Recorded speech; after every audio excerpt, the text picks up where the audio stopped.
animal friends, welcome aboard. If you have kids with you, I do recommend putting them on the outside edges or in your lap. It makes it easier for them to see. There will be no standing, no lifting, no passing the children back and forth to make sure everyone's got a good spot. For my friends, the right hand side, put your hands, arms, feet, and legs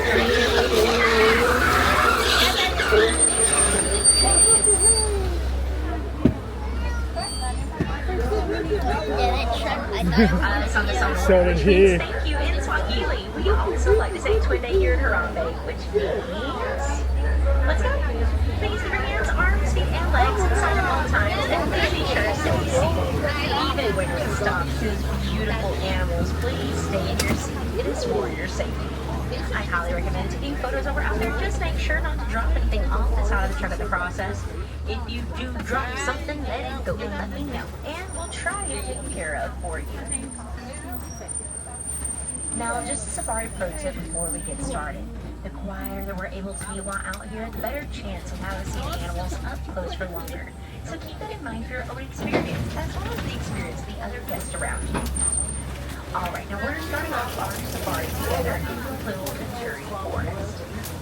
Over to your right-hand side, we got our first animal, the okapi. Now, the okapi looks very similar to a zebra on its rear end, but it's actually the closest cousin to the giraffe. Okapis were not spotted or documented by Western civilization until 1901. Up until then, they were just thought to be a legend told by the Central Native Africans.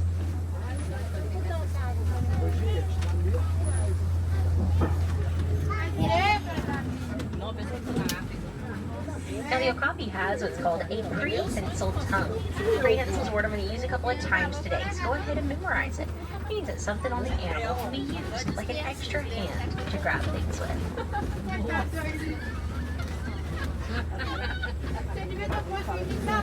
Now, if you happen to see what looks to be a moving rock formation out here, chances are it's a black rhino. Now, come over here on the right. There are two different species of antelope. These orange ones are called bongos. Both male and female bongos have horns that lean back so they can push their way through the underbrush of the forest easier without getting tangled up. The light tan ones, those are greater. Those are females. Males have long horseshoe-like horns that are very, very cool. But as you can see, the girls are just as pretty without them. My friends, please make sure we're not yelling out to the animals. Alright, now we're going to head over towards the Saki River and see what's going on down there. But before we get there, by a show of hands, is anybody's first safari?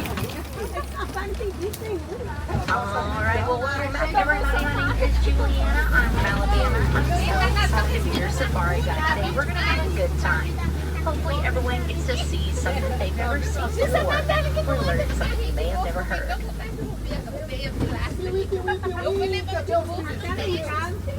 Alright, we've made it to the river, and I can see pink-backed pelicans named for the pink coloration on their backs during their mating season. They are considered colonial nesters and will nest in a couple of hundred pairs at a time.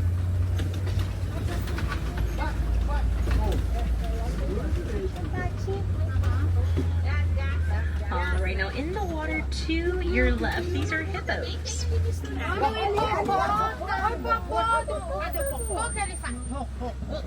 Now, a group of hippos like this is called a bloat. An easy way to remember that is bloat rhymes with float, and floating is something hippos don't do very often. Instead, they sink down to the bottom of the waterway they're in and walk along the bottom, bouncing up every couple of minutes to get a big breath of air. As they come up for air, their ears go above the surface of the water. They can still hear below the surface by putting vibrations in their jawbone, which I just think is so neat.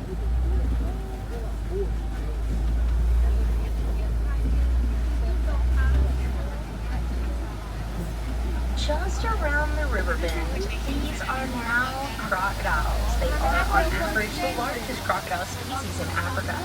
They can be about 11.5 foot long, though sometimes they can get bigger than that. Though they're holding very still right now, sometimes time to strike their prey and defend themselves, they are incredibly fast. My friends, please make sure we put away all food during the safari.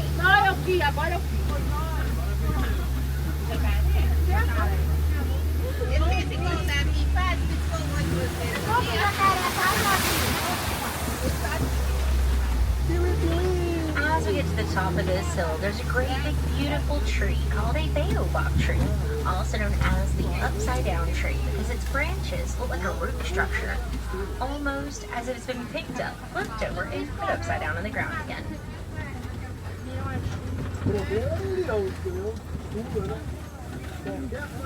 Alright, now we've made it to the savannah. With all these wide open spaces, we're probably going to see some animals way off in the distance. For some of those animals, I'm going to wait until we're as close as I can get us to them before I talk about them. That way you can see any physical characteristics I'm going to take the time to describe.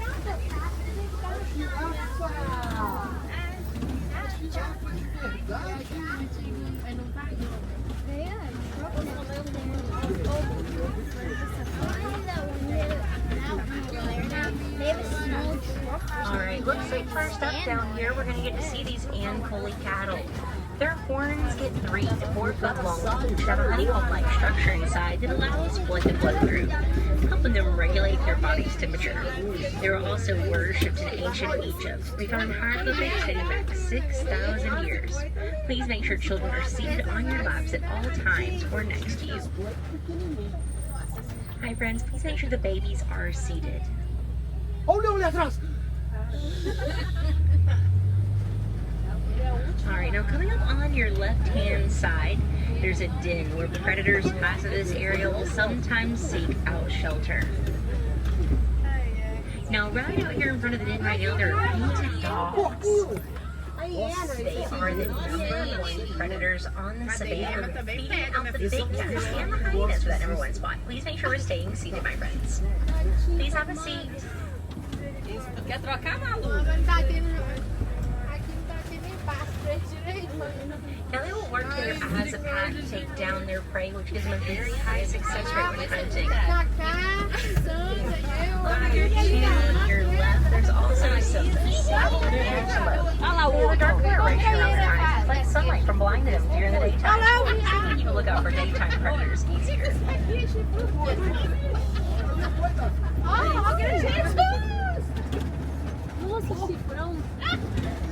The red and brown structures that you see sticking up everywhere, these are termite mounds made of mostly food, saliva, and musk. Once they bake in the hot sun, they get as hard as concrete and make really good scratching clothes for large animals. Once the larger animals use them to their itchy spots taken care of, it makes it rebound shorter. So then, a really good lookout post for small animals like meerkats that need that extra height to see over the tall grass of the savannah.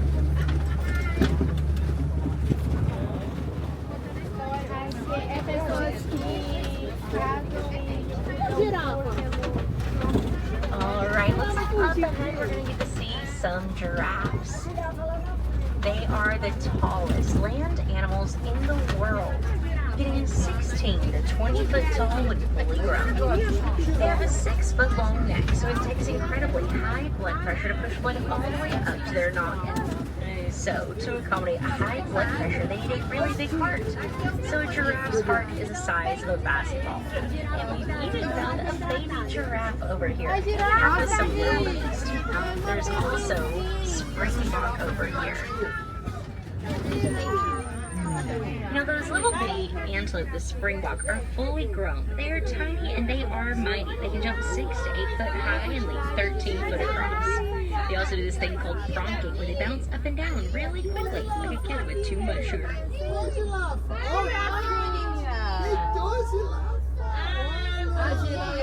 Now, as for wildebeest, they'll migrate across Africa in a large herd alongside other species of animals like zebras, all in search of water. But wildebeest can actually go 3 days without a drink of water, which is something we humans are not designed for, so make sure you're drinking plenty of water, not just soda.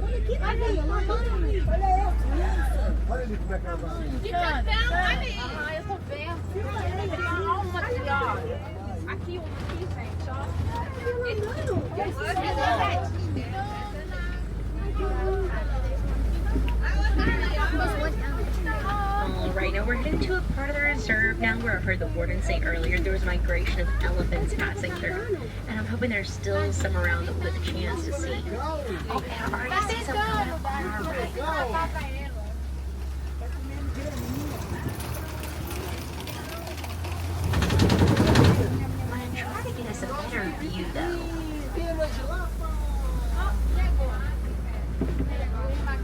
Now, elephants will use their prehensile trunks to grab vegetation to deliver to their mouth to snack on. One single elephant can eat over 300 pounds of vegetation in one day by themselves. Alright, now over here on your right is about as close as I can get us.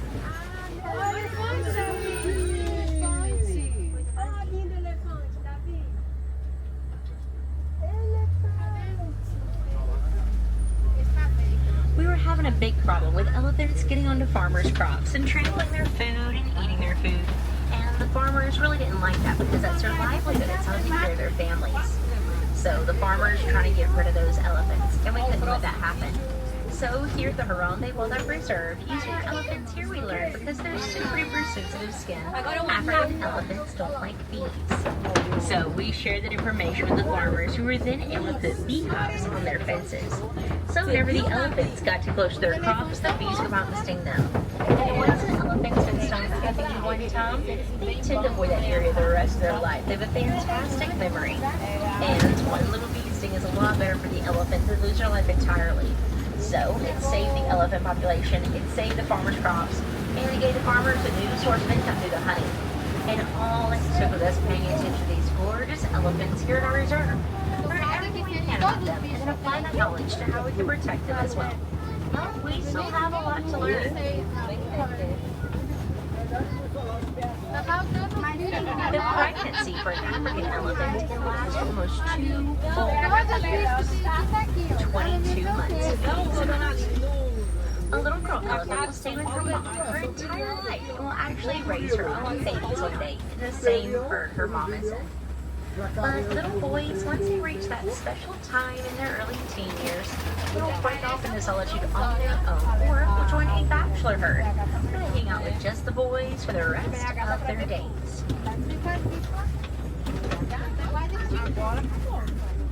In a herd of females, there can be anywhere from 2 to 40 full-grown adult ladies along with their babies. They are led in their herd by what's called the matriarch, which is the big head moment that shows everyone for food, water, and safety. Information is passed to her through generations of matriarchs just like her.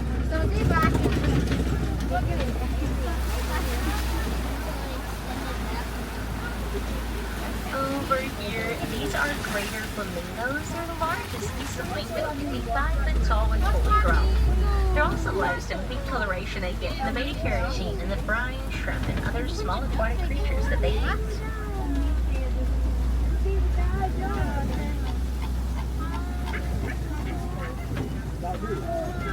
There's ducks over there, they're all laying eggs in a row. That one already hatched its eggs. That flamingo's laying eggs right there. There's flamingos laying down eggs and so they're down. All the ducks and flamingos are hiding eggs. Alright, now over here is a big muddy area where rhinos like to roll around in the mud to cover themselves with it to work as sunscreen. Around here, that would be the white rhinos, like the one up ahead of us. Coming up on the slope. Now these are the white rhinos, the ones that have wide upper lips and perfect for grazing.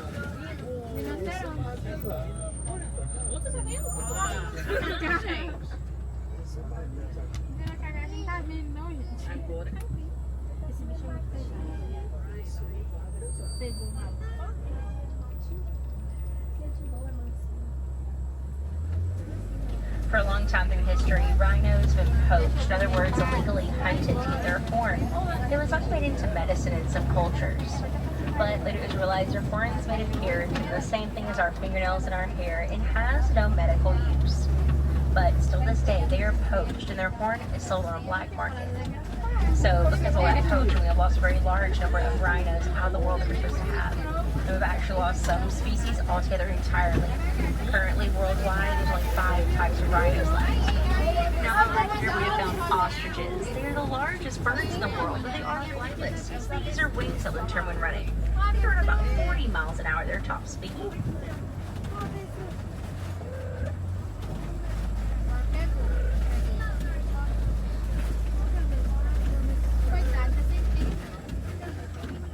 I don't see him, but we'll keep a lookout for him.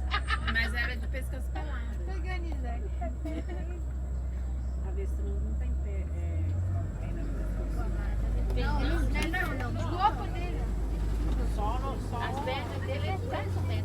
Now, up ahead, it looks like there's a few more white rhinos that we're gonna get to see.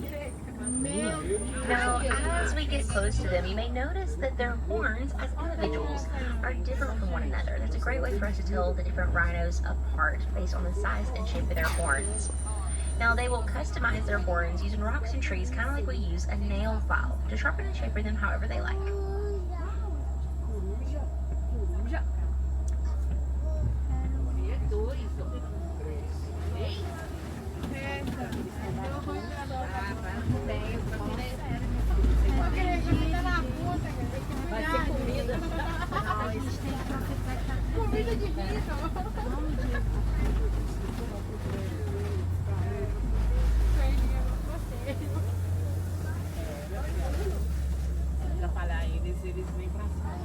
Now, around this corner, I can already see that there's a lion farther out.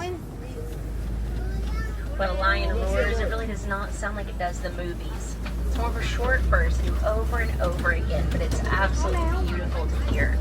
And if they do it loud enough and there's not too much noise pollution around, it can be heard from up to 5 miles away. We'll give you a good look at the space over here. And there's a female as well up there. Now you can tell that this one's the male because all that beautiful hair around his head is called his mane. It's not just a fashion statement, it's a protective thing. If you would have had the male position on their male lions, it might try to take over his pride, which is just another word for his family. Now it looks like they're watching these water buck. Water buck drink more water than any other antelope species in Africa.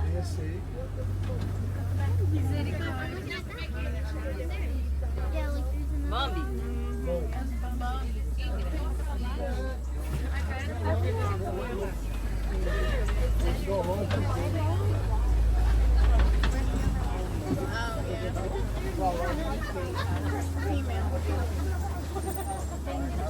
Now over here to your left are warthogs. They're Africa's largest burrowing mammal. They dig out their burrows using their front feet and their tusk and then back up into the burrow and stick their tusks on their burrows defense.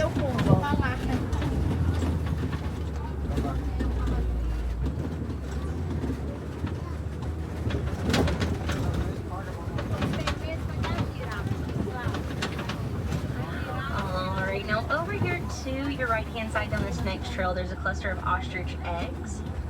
Their eggs can withstand the weight of over 200 pounds without cracking.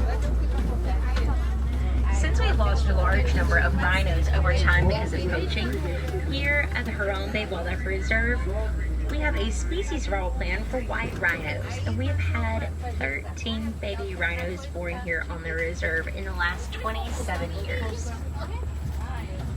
2 of the rhinos were born here, not all grown up in a fairly reserve lot of Africa. They now have babies, even grandbabies. Their population's grown, which is so cool, but there's still so much work for conservation to be done.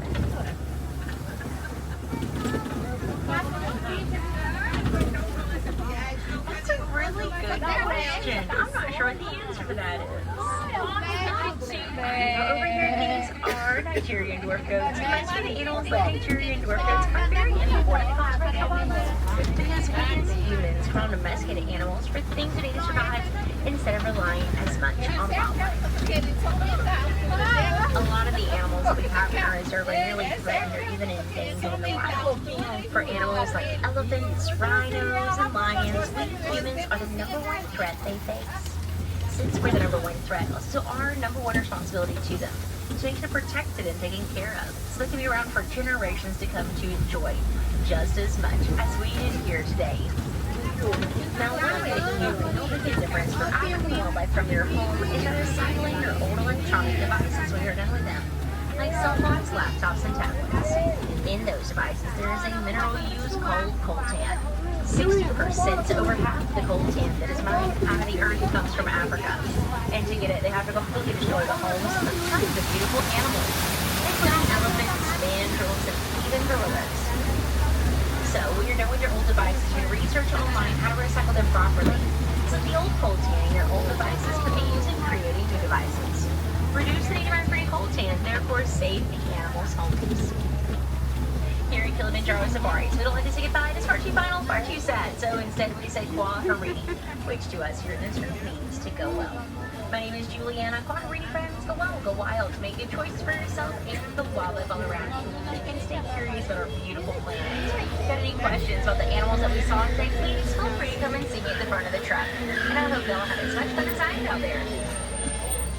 Alright. For my friends on the right hand side, put your hands, arms, feet, and legs ready. Just opening Kwaherini. Have a great Disney's Animal Kingdom. Please watch your step as you exit.